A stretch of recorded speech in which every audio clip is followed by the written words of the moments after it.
Halo Sabreker, apa kabar kalian semua? Balik lagi sama Bang Kim di channel Kaum Review.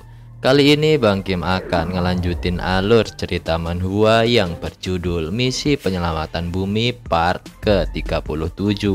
Buat kalian semua yang belum nonton part sebelumnya, Bang Kim saranin buat nonton terlebih dahulu supaya kalian gak ketinggalan alur ceritanya. Juga buat kalian semua yang belum subrek, silahkan disubrek terlebih dahulu, serta tinggalin like dan komentar kalian sebanyak-banyaknya. Oke lah, nggak usah lama-lama, kita langsung masuk aja ke dalam alur ceritanya. Melanjutkan part kemarin, yang mana Tianxing telah berhasil menyelesaikan ujian di tempat bersalju melawan terenggiling es. Setelah berhasil menyelesaikan ujian tersebut, Tianxing dibawa kembali keluar dari alam yang berada di dalam perut piranha raksasa. Dan di part kali ini sepertinya masih ada beberapa peserta yang masih melakukan ujiannya. Terlihat di alam bersalju dan terdapat beberapa monster serangga di lokasi itu. Nampak seorang berbaju hijau. Dirinya yang sebagai peserta juga sedang menjalankan ujian itu. Seseorang itu bernama Guang Yu. Sambil berdiri menatap musuh-musuhnya, Guang Yu bergumam bahwa dirinya terbiasa berada di medan peperangan selama berpuluh-puluh tahun. Tetapi dirinya belum pernah melihat pemandangan di pertempuran yang tidak menyenangkan seperti di alam itu. Namun meski begitu, Guang Yu tidak takut dan bertekad tidak akan mati di tempat seperti itu. Dengan bersiap, Guang Yu menantang monster-monster yang akan menyerangnya. Ternyata di hadapannya sudah hadir monster laba-laba besar yang sepertinya monster itu adalah raja dari para monster di kawasan tersebut. Dengan segera, tanpa ragu, monster laba-laba itu menyerang Guang Yu secara membabi buta. Melalui bola kristal, pertarungan Guang Yu disaksikan oleh Xiaosha dan Dashua. Dashua melihat pertarungan Guang Yu sangat sengit. Bahkan Dashua tidak menyangka kalau ternyata Guang Yu mampu memberikan perlawanan yang sangat sengit pada monster laba-laba itu. Namun sayangnya, meski Guang Yu sudah berusaha semaksimal mungkin dengan kemampuan yang ia miliki, Guang Yu tidak mampu bertahan dan akhirnya mati ditelan oleh monster laba-laba tersebut. Melihat dan mendengar perkataan Dashua, Xiaosha pun menanggapi bahwa pertandingan memang harus seperti itu. Ada yang menang dan ada yang kalah. Maka dari itu tidak ada yang bisa mereka lakukan selain memantau dan memperhatikan pertandingan seluruh para peserta. Hanya yang terkuatlah yang berhak mendapatkan hadiah di kompetisi itu. Setelah Xiaosha dan Dashua memantau dan melihat beberapa peserta di dalam kompetisi melalui bola kristal, sekarang giliran Huamu yang menyambut para peserta yang berhasil sampai ke pulau tantangan berikutnya.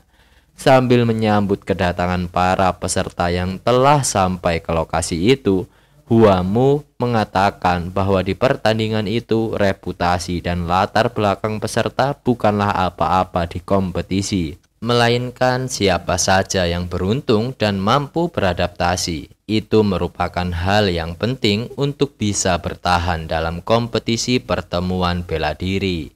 Huamu menambahkan kembali, mereka yang akan bertahan sampai akhir adalah mereka yang memiliki keberuntungan dan potensi besar, seperti peserta yang baru sampai di pulau itu. Mereka yang dimaksud adalah Tianxing beserta dengan para peserta lainnya yang baru keluar dari dalam mulut piranha tersebut. Melihat beberapa peserta yang berhasil bertahan hingga di tahap itu, Huamu berbicara kepada Dashua bahwa semua orang telah berada di jalan yang sama. Melihat beberapa momen di pertandingan sebelumnya, itu merupakan pemandangan yang sangat seru. Apalagi akan bertambah seru ketika melihat peserta yang akan menempati posisi pertama setelah mereka berhasil menghadapi bencana petir di ujian selanjutnya. Tianxing yang telah keluar dari dalam mulut piranha, dirinya memperhatikan dan menyapa beberapa peserta yang ia kenal dan juga berhasil melaju ke babak selanjutnya. Terlihat Lu Bu, Yuanba, dan juga Tuan Honghua sudah berada di belakang Tianxing dan menyapanya juga. Tianxing mengatakan sudah menjadi takdirnya untuk bertemu kembali dengan mereka bertiga. Kemudian Tianxing menanyakan kabar mereka saat bertemu. Mendengar pertanyaan Tianxing, Honghua menjawab dengan mengatakan dirinya telah dibantu juga oleh Lu Bu dan Yuanba. Sedangkan Lu Bu menjawab bahwa dirinya lega karena melihat Tianxing baik-baik saja setelah terpisah di dalam lautan sebelumnya. Namun Yuanba yang memang hobi banget sama pertarungan, dirinya menyapa Tianxing dengan menantang Tianxing untuk bertarung melawan Yuanba. Tianxing yang mendengar tantangan dari Yuanba, dirinya sangat berat hati menolak dan tidak terlalu menanggapi tantangan Yuanba. Lagi asik-asiknya Tianxing menyapa orang-orang yang ia kenal, tiba-tiba dari belakang muncul rombongan pasukan yang dipimpin oleh Temujin Aigret Khan dari Kekaisaran Mongol. Temujin mengatakan akhirnya ia berhasil sampai ke akhir babak. Dengan percaya diri, Temujin mengatakan pada pasukannya bahwa mereka akan menjarah dan menguasai negeri lain.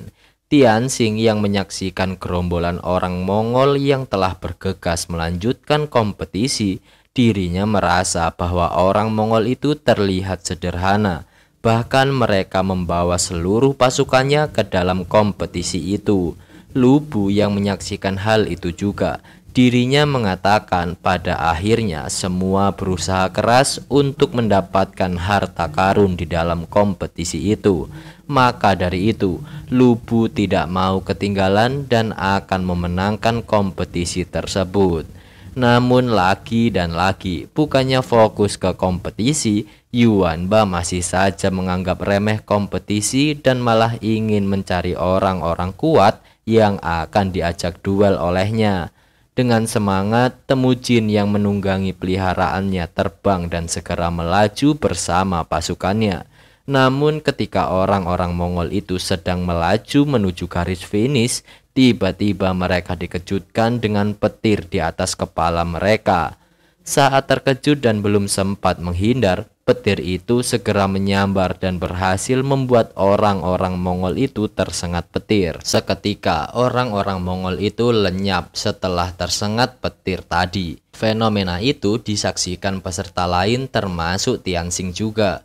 Tianxing yang menyaksikan hal tersebut, nampaknya babak kali ini adalah tes terakhir sebelum mencapai garis finish. Namun sepertinya ujian kali ini lebih susah dari ujian sebelumnya. Tianxing melihat orang-orang Mongol yang tersengat petir tadi, mereka perlahan meleleh. Petir itu nampaknya tidak normal dan sepertinya mereka semua mau tidak mau harus melewati petir-petir itu.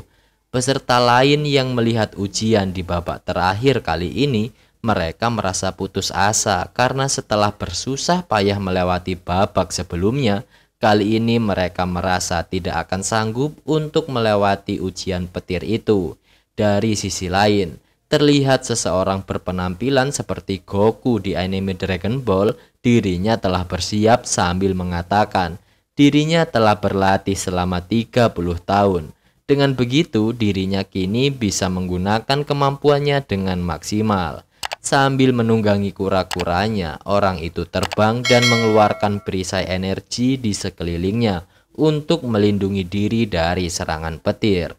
Sepertinya usahanya kali ini nampak berhasil. Orang yang melihatnya beraksi melewati petir dan sambil dilindungi perisai energi, mereka menduga bahwa orang itu pasti berhasil melewati rintangan tersebut. Namun belum lama orang-orang berekspektasi kalau orang itu bisa melewati petir, tiba-tiba petir itu mampu menembus perisai dan berhasil menyambar orang tersebut. Seketika orang-orang yang tadinya berekspektasi si Goku itu bisa melewati petir, secara langsung ekspektasi mereka terpatahkan akibat hal yang terjadi. Tianxing yang menyaksikan hal tersebut, dirinya merasa petir itu sangatlah kuat. Bahkan mungkin kulit naga miliknya sepertinya tidak bisa memblokir petir. Lubu yang juga melihat menjadi kebingungan dengan bagaimana cara melewati petir tersebut. Yuanba lagi-lagi masih tetap saja berambisi untuk mengajak duel lubu kembali. Tianxing mencoba menganalisis serangan petir itu. Tianxing melihat si petir itu hanya menyerang praktisinya saja, sedangkan hewan peliharaannya akan baik-baik saja. Belum sempat Tianxing menyimpulkan hasil dari analisisnya mengenai petir tersebut, tiba-tiba dari belakang terdengar suara Xiang Yu yang nampaknya dirinya telah mengetahui cara melawan petir tersebut. Dirinya yang telah memiliki rencana, Xiang Yu langsung memukul tunggangannya hingga pingsan. Xiang Yu mengatakan dirinya membutuhkan depelnya sekali lagi untuk melewati petir tersebut. Dengan tanpa belas kasihan, Xiang Yu mengatakan Depel yang pingsan di atas kepalanya sambil berkata, dirinya yang merupakan raja hegemon, ia pasti akan memenangkan kompetisi tersebut. Dengan percaya diri dapat memenangkan kompetisi itu, Xiang Yu yakin bahwa namanya akan tersebar ke seluruh dunia setelah memenangkan kompetisi itu. Dengan segera sambil memanggul depelnya, Xiang Yu menyeberangi petir itu tanpa tersambar. Peserta lain yang melihat aksi dari Xiang Yu nampak memperhatikannya. Mereka melihat Xiang Yu tidak diserang petir karena ditamengi oleh peliharaannya. Orang-orang berpendapat jika mereka ingin menyeberangi petir itu tanpa hambatan, mereka harus memanfaatkan tunggangannya sebagai tameng mereka. Sebagian orang menganggap tindakan Xiang Yu merupakan hal yang kejam. Namun sebagian orang berpendapat juga tindakan yang Xiang Yu lakukan merupakan hal yang bagus dilakukan demi memenangkan pertandingan itu. Tak lama kemudian Tianxing dan kenalannya pun dibuat terkejut dan bingung melihat tindakan yang dilakukan peserta lain.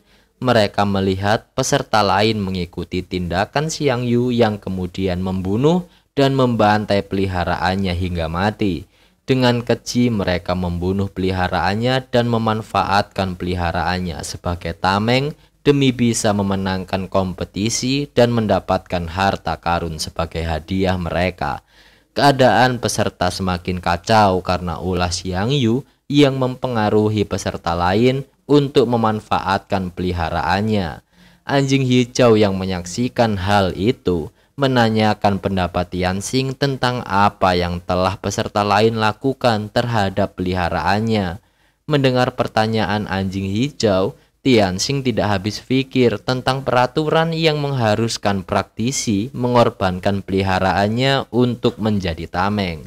Menyadari peraturan dan persyaratan untuk dapat menyeberangi rintangan petir di babak itu, nampaknya Tianxing memiliki rencananya sendiri.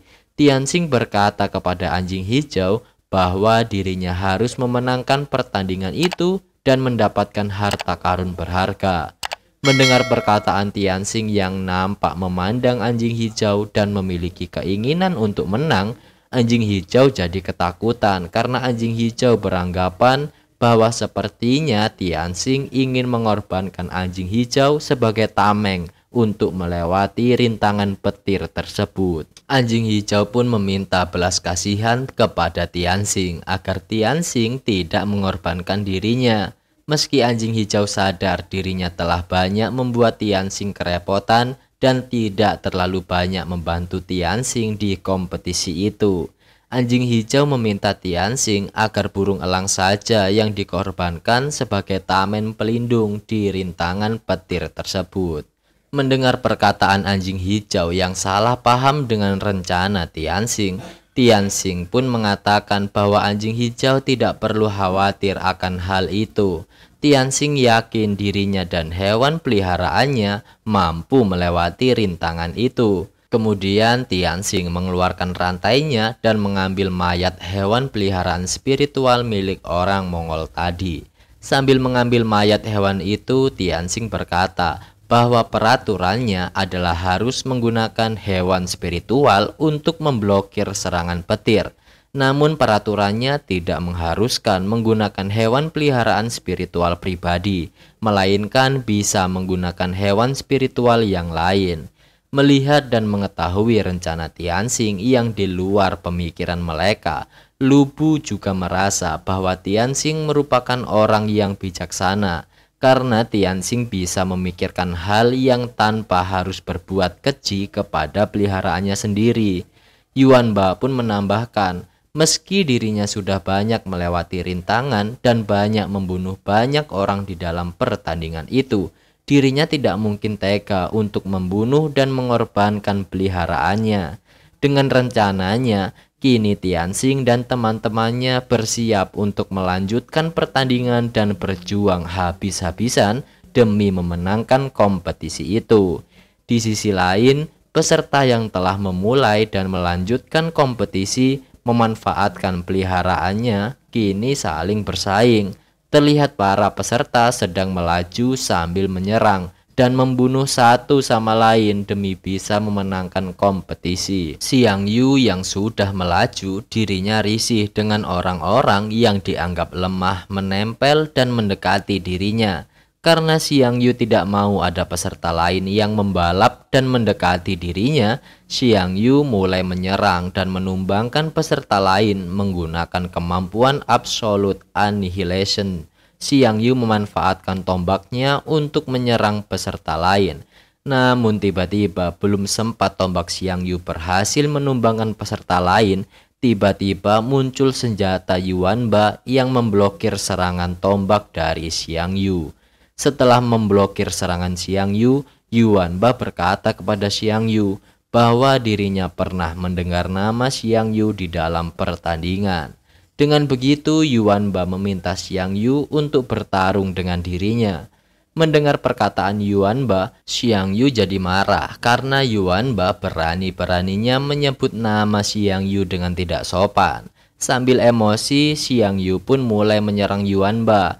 Namun serangan Xiang Yu dengan mudahnya Yuan Ba hindari dan blokir. Melihat kemampuan Yuan Ba yang lumayan menarik bagi Xiang Yu sepertinya harus segera menghabisi Yuan Ba. Karena kalau tidak, Yuan Ba bisa menjadi orang yang menghalangi Xiang Yu untuk memenangkan kompetisi. Dengan cepat, Xiang Yu mengeluarkan dewa tempurnya, yaitu Qiu, untuk menghabisi nyawa Yuan Ba. Segera, Xiang Yu menyerang Yuan Ba menggunakan Qiu miliknya. Melihat kemampuan Xiang Yu yang bersiap menyerang dirinya, Yuan Ba pun terkejut dan akhirnya serangan Xiang Yu berhasil menyerang Yuan Ba. Yuan Ba pun terpental cukup jauh. Saat terpental dan dirinya tidak sengaja melepaskan kuda yang ia gunakan sebagai tameng, pada saat itulah dengan terbukanya Yuan Ba, petir itu secara otomatis menyerang Yuan Ba. Beruntung sesaat sebelum petir itu berhasil menyambar Yuan Ba, dirinya berhasil diselamatkan oleh Tianxing yang bertindak cepat bersama hewan peliharaannya. Menyadari hal tersebut, Yuan Ba pun berterima kasih kepada Tianxing karena lagi-lagi dirinya diselamatkan dan tidak jadi tersambar petir. Mendengar ucapan terima kasih dari Yuan Ba, Tianxing mengatakan bahwa itu bukanlah masalah. Namun yang terpenting tidaklah mudah mengalahkan Xiang Yu karena dirinya terlahir dengan kekuatan yang luar biasa sehingga bisa memanggil dewa perang yaitu Qiu. Sepertinya banyak peserta lain yang benci dengan Xiang Yu karena sejak awal kompetisi Xiang Yu sudah banyak mengganggu dan menyerang peserta lain. Para haters itu pun jadi ingin melupakan kompetisi dan malah berkeinginan untuk melawan Xiang Yu. Xiang Yu yang melihat Yuan Ba diselamatkan oleh Tianxing dan berhasil melewati dirinya, Xiang Yu tidak akan membiarkan Tianxing dan kawan-kawan. Dengan bergegas mengejar ketertinggalan, Xiang Yu melaju dan menyingkirkan peserta lain yang menghalangi jalannya. Melihat laju Xiang Yu yang mulai melambat, Tianxing memerintahkan elang emas untuk terbang lebih rendah. Tianxing merasa dirinya pasti bisa lebih cepat. Karena kini Tianxing memimpin, dirinya tidak boleh membiarkan Xiang Yu mendahuluinya. Dirasa jarak semakin jauh, Tianxing berusaha mengontrol kecepatan elangnya. Di garis finish, terlihat Huamu dan asistennya sedang menanti siapa yang akan menjadi juara di kompetisi itu. Sambil melihat para peserta dari kejauhan, Xiaosha berkata bahwa benar perkataannya tentang pertandingan di babak terakhir itu akan lebih seru. Xiaosha berkata kepada Dashua bahwa Tianxing pasti tidak akan mengandalkan elangnya saja, melainkan dirinya banyak mendapatkan dukungan dari teman-teman yang ia kenal di dalam kompetisi. Dashua menanggapi perkataan Xiaosha bahwa Tianxing merupakan peserta favoritnya. Tianxing hanya butuh sedikit lagi untuk mencapai garis finish, dan mungkin saja Tianxing lah yang akan menjadi juara pertamanya. Mendengar obrolan Xiaosha dan Dashua, Huamu menyela perkataan mereka. Huamu mengatakan jangan cepat berkesimpulan karena pertandingan belumlah selesai. Tidak ada yang tahu apa yang akan terjadi selanjutnya. Xin pun berpindah ke posisi Tianxing. Terlihat Xiang Yu nampak berhasil menyusul Tianxing dan segera menyerangnya. Namun Yuanba mencoba menghadang serangan Xiang Yu. Melihat hal itu, Tianxing nampak khawatir dengan keadaan Yuanba. Namun Yuanba mengatakan Tianxing tidak perlu memperdulikan Yuanba dan tetap fokus untuk terus melaju. Meski begitu, Xiang Yu tidak mungkin membiarkan Tianxing melaju dengan mudah. Xiang Yu menyerang Tianxing menggunakan tombak dewa perangnya, yang membuat Tianxing sepertinya tidak bisa menghindari serangan itu. Namun tiba-tiba serangan Xiang Yu diblokir oleh Lu Bu yang secara cepat datang dan membantu Tianxing. Tetapi dengan akal bulusnya, saat Tianxing diserang, Lu Bu dan Yuanba dibuat sibuk untuk menghadang serangan Chiou milik Xiang Yu. Lalu Xiang Yu memanfaatkan keadaan itu untuk lompat dan mendahului Tianxing. Xiang Yu berhasil mendahului Tianxing dan dengan percaya diri karena garis finish sudah di depan matanya, dirinya merasa di atas angin untuk mendapatkan urutan pertama di kompetisi itu. Huamu, Dashua, dan juga Xiaosha yang melihat Xiang Yu sudah dekat di garis finish. Mereka bersiap menyambut kemenangan dari peserta yang akan menjadi juara di kompetisi itu. Namun lagi-lagi gangguan demi gangguan datang kepada Xiang Yu. Tiba-tiba dari bawah muncul Hong Hua bersama gorilanya, datang untuk melampiaskan kekesalannya terhadap Xiang Yu. Karena beberapa waktu lalu Hong Hua hampir dihabisi oleh Xiang Yu. Hong Hua mengatakan dirinya tidak akan membiarkan Xiang Yu menjadi juara satu di kompetisi itu. Hong Hua pun melompat dan meraih kaki Xiang Yu sambil mengatakan bahwa dirinya akan menyeret Xiang Yu jatuh bersama Hong Hua. Di posisi lain, Lu Bu mengatakan kepada Tianxing bahwa dirinya akan mengurus Xiang Yu karena dirinya tidak mau Xiang Yu menjadi juara pertama di kompetisi itu. Lu Bu berkata kepada Tianxing bahwa Tianxing harus menjadi urutan pertama di kompetisi itu. Mendengar ucapan Lu Bu, Tianxing pun bersedia dan berusaha semaksimal mungkin untuk menjadi urutan pertama di kompetisi itu. Sedangkan Yuanba yang dirinya hobi banget tarung, dirinya akan bertarung dan bersiap menghadang Xiang Yu tanpa memperdulikan kompetisi. Yuanba pun melompat dan menyerang Xiang Yu dengan meminjam kekuatan Dewa Petir menggunakan senjatanya. Alhasil, Xiang Yu pun terhenti dari lajunya dan berhasil dibalap oleh Tianxing. Melihat hal itu, Tianxing nampak berhutang budi dengan teman-temannya yang telah membantunya untuk menjadi juara pertama di dalam kompetisi itu. Tianxing berhasil finish di urutan pertama.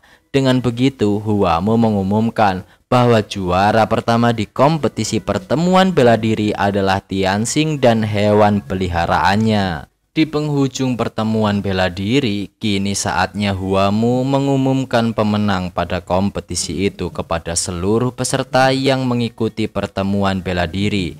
Huamu mengumumkan di posisi pertama didapatkan oleh Tianxing, di posisi kedua didapatkan oleh Xiang Yu, dan di posisi ketiga didapatkan oleh Saruman.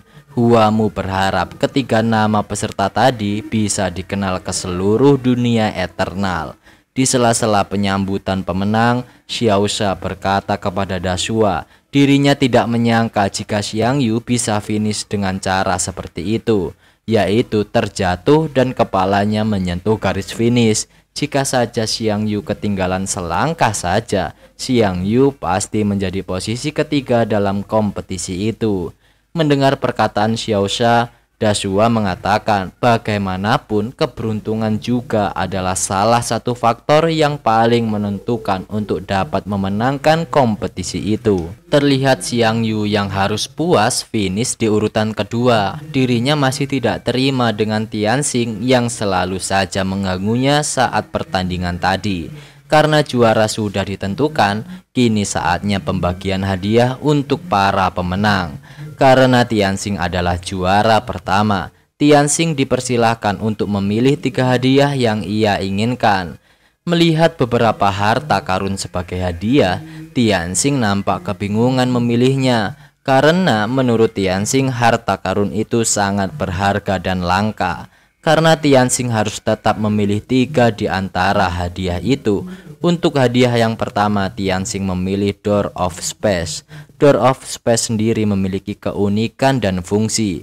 Ketika Tianxing mengambil Door of Space, dirinya diberitahu bahwa Tianxing masih harus memurnikan Door of Space itu untuk pemakaian yang efektif. Saat menggunakan pintu itu, Tianxing hanya bisa bepergian sejauh 100 mil. Namun dengan penggunaannya yang teratur, si pemilik itu akan bisa bepergian lebih jauh lagi. Ya intinya pintunya mirip-mirip pintu Doraemon gitulah bro. Orang-orang yang menyaksikan Tianxing memilih Door of Space dan mengetahui fungsi dari pintu itu, mereka nampak terkejut dan terkesima dengan kegunaan pintu yang luar biasa itu. Dengan mendapatkan pintu itu, Tianxing merasa pintu itu bisa membantunya menemukan Xian, meski jarak yang bisa ditempuh pintu itu masih terbatas. Kemudian hadiah berikutnya, Tianxing memilih Heavenly Mansion of Aries dan Egg Formation Diagram. Melihat Tianxing memilih Egg Formation Diagram, Xiang Yu dan Saruman terkejut karena harta itu merupakan harta yang mereka inginkan juga. Karena Tianxing sudah memilih hadiahnya, sekarang giliran Xiang Yu yang memilih hadiah yang ia inginkan. Melihat ekspresi Xiang Yu dan Saruman yang terkejut saat Tianxing memilih Egg of Diagram tadi, Tianxing nampak mewajarkan hal itu karena Egg Diagram itu bisa meningkatkan kekuatan militer. Jadi wajar saja kalau semua orang menginginkan diagram itu, karena diagram itu bisa menjadikan kekuatan militer kota Xuanhuang menjadi lebih kuat. Atas dasar itulah alasan Tianxing memilih diagram itu sebagai hadiahnya. Xiang Yu memilih 2 hadiah, yaitu Spirit Ship dan Magic Tower. Melihat pilihan Xiang Yu, Tianxing nampaknya sudah menduga dengan pilihan Xiang Yu, karena kedua harta itu dapat berguna bagi Xiang Yu di medan perang. Spirit Ship dan Magic Tower bisa menggunakan jasad orang mati dan roh untuk naik tingkat dan berubah menjadi harta baru. Karena hal itulah dugaan Liu Bang benar tentang ketika Xiang Yu kembali ke dunia eternal, Xiang Yu pasti akan memulai pertumpahan darah dan menjajah wilayah lain. Dan sebagai juara ketiga, Saruman mau tidak mau mendapatkan sisa hadiah yang tidak dipilih oleh juara pertama dan juara kedua. Hadiah tersebut adalah Secret Wing. Setelah masing-masing peserta yang juara telah mendapatkan hadiah, sebelum acara ditutup, Huamu mengumumkan kepada seluruh peserta tentang hewan peliharaan spiritual mereka masing-masing yang telah mati akan dibangkitkan kembali dalam waktu kurang lebih setengah jam. Dalam waktu 1,5 jam saat Huamu berbicara, sebuah portal akan dibuka untuk seluruh peserta kembali ke dunia eternalnya masing-masing sambil membawa pulang hewan peliharaan mereka. Mendengar pengumuman dari Huamu, peserta yang tidak juara jadi ingin segera pulang dan beristirahat ke dunia eternal mereka. Sambil berjalan pergi meninggalkan para peserta, Huamu mengatakan waktu portal terbuka tinggal 30 menit lagi. Sambil menunggu, ada baiknya seluruh peserta bernegosiasi dan saling bertukar hadiah dan senjata. Hal itu diizinkan selagi mereka tidak saling membunuh. Kemudian Huamu pamit undur diri dan meninggalkan seluruh peserta. Peserta pun saling berbincang dan bertukar senjata satu sama lain. Nampaknya Xiang Yu menghampiri Tianxing dan ingin mengajak Tianxing berbicara. Tianxing yang dihampiri Xiang Yu dirinya sudah menduga bahwa Xiang Yu menginginkan egg formation diagram yang telah Tianxing pilih tadi. Namun harta itu tidak akan Tianxing tukarkan kepada Xiang Yu. Tianxing hanya akan bertukar harta lain yang sesuai dan mereka sepakati. Kemudian Tianxing mengeluarkan sebagian harta karun lain yang ia miliki sejak lama. Bermacam-macam harta ditunjukkan kepada orang-orang di situ. Mereka yang melihat harta yang dimiliki Tianxing, mereka nampak terkesima dan tercengang melihat banyaknya harta-harta langka yang dimiliki oleh Tianxing. Karena melihat hal itu, orang-orang pun mendekati Tianxing dan ingin bertukar harta kepada Tianxing. Ada yang ingin menukarkan pagodanya, ada juga yang ingin menukarkan death order miliknya. Death order itu bisa digunakan Tianxing untuk mengontrol dunia. Namun orang itu ingin menukar death order itu dengan egg formation diagram milik Tianxing. Anjing hijau dan elang emas dari kejauhan melihat Tianxing yang dikerumuni banyak orang yang ingin bertukar harta karun yang dimiliki oleh Tianxing.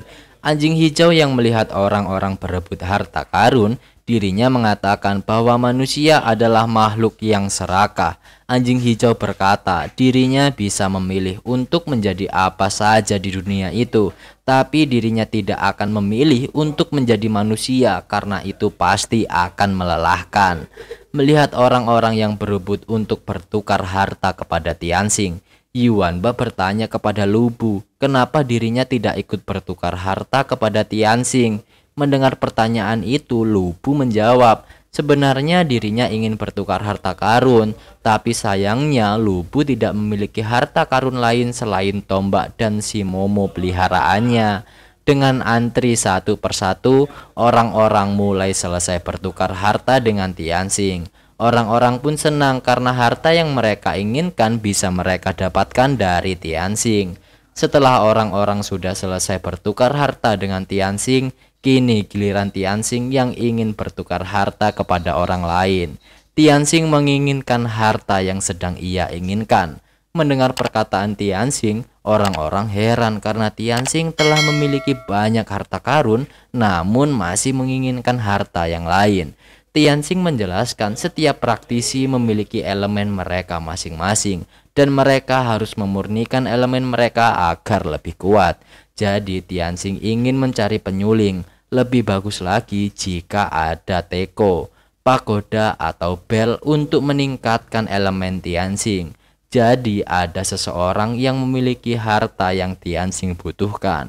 Dengan senang hati Tianxing akan menukar harta itu dengan harta yang tidak ternilai harganya. Mendengar harta yang dibutuhkan Tianxing, orang-orang nampak bingung. Mereka tidak menyangka ternyata meski memiliki banyak harta, Tianxing masih belum memiliki harta penyulingan. Saruman yang mendengar perkataan Tianxing, dirinya menanggapi bahwa harta penyulingan adalah harta rahasia mereka yang memilikinya. Jadi mungkin orang yang memiliki itu tidak akan mau menukarkan harta itu karena harta penyulingan merupakan harta yang setara dengan nyawa mereka. Setelah mengatakan harta yang dibutuhkan Tianxing, dirinya merasa semua orang di pertemuan itu merupakan orang-orang kuat dari yang terkuat di dunia eternal. Mereka semua paham bahwa penyulingan adalah harta yang paling tinggi dan sangat berharga. Wajar saja jika tidak ada seorang pun yang mau menukarnya. Saat Tianxing tidak yakin dengan permintaan yang mustahil, orang-orang mau menukarnya. Tiba-tiba dari dalam kerumunan peserta terlihat ada seseorang yang mengangkat tangannya sambil berkata, membicarakan tentang penyulingan, dirinya memiliki sesuatu yang mungkin bisa membantu Tianxing. Tapi itu bisa ia lakukan tergantung apakah Tianxing berani mengambilnya atau tidak. Ternyata orang yang berbicara tadi adalah Arthur. Dia muncul sambil menunjukkan sesuatu yang ia miliki kepada Tianxing. Anjing hijau yang melihat orang itu adalah Arthur, dirinya jadi terkejut karena orang itu adalah Arthur yang waktu itu ingin memakan dagingnya. Melihat Arthur yang datang dan menunjukkan tower base miliknya, Tianxing menanyakan kepada Arthur tentang harta apa yang Arthur inginkan dari Tianxing agar bisa ditukarkan dengan tower base itu. Dan akhirnya part ke-37 pun sampai sini dulu nih sahabat. Terima kasih buat kalian semua yang udah nonton video ini sampai selesai. Terima kasih juga buat kalian semua yang selalu support channel Kaum Review. Tungguin updatean part selanjutnya yang akan kita upload secepatnya. Terima kasih banyak. Bang Kim pamit, sampai jumpa di next video. See you.